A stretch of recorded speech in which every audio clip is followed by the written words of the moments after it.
Halo semuanya, selamat datang kembali di channel saya, Daeng Guru English. Di video kali ini, kita akan belajar tentang satu struktur yang sangat penting, yaitu zero conditional. Apa itu? Langsung kita simak ya. Oke, zero conditional adalah suatu bentuk kalimat yang digunakan untuk menyatakan fakta umum, hal-hal yang selalu benar, kebiasaan, atau instruksi dan aturan. Struktur ini digunakan biasanya untuk menyatakan bahwa hasil dari satu kondisi itu sudah bisa dipastikan terjadi atau bisa diprediksi. Contoh seperti ini ya. If it rains, the ground gets wet. Artinya, jika hujan, tanah menjadi basah.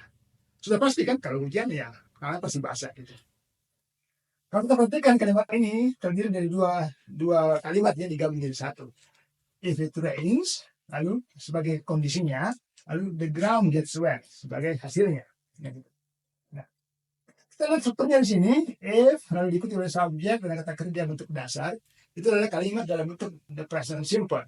Jadi if diikuti oleh present simple. Lalu hasilnya juga the ground gets wet juga dalam bentuk present simple. Subjek diikuti oleh verb. Jadi if present simple dan present simple. Jadi semuanya sama strukturnya. Dan ini bisa dibalik ya, kalau kalian lihat kalimatnya bisa dibalik. Kita boleh membalik ini dulu, baru ini. Misalnya, the ground gets wet if it rains. Jadi boleh dimulai dengan kondisinya dulu, baru hasilnya, atau hasilnya dulu, baru kondisinya. Boleh.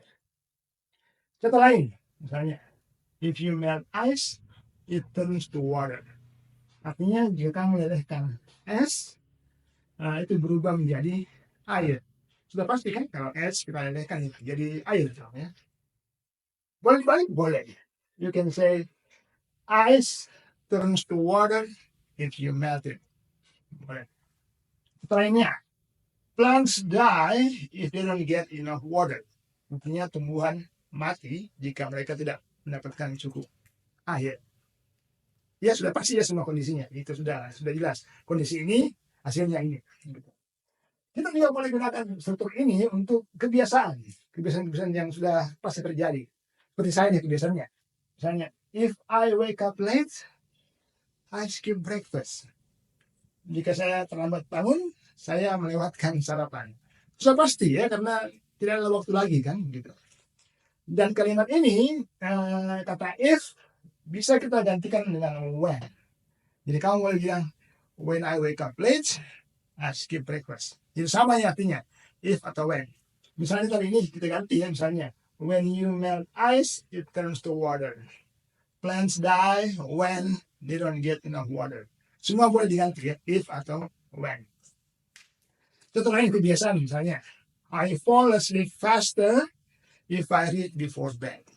Artinya saya tertidur lebih cepat jika saya membaca dulu di tempat tidur ya. Atau misalnya when I read before bed. Ya.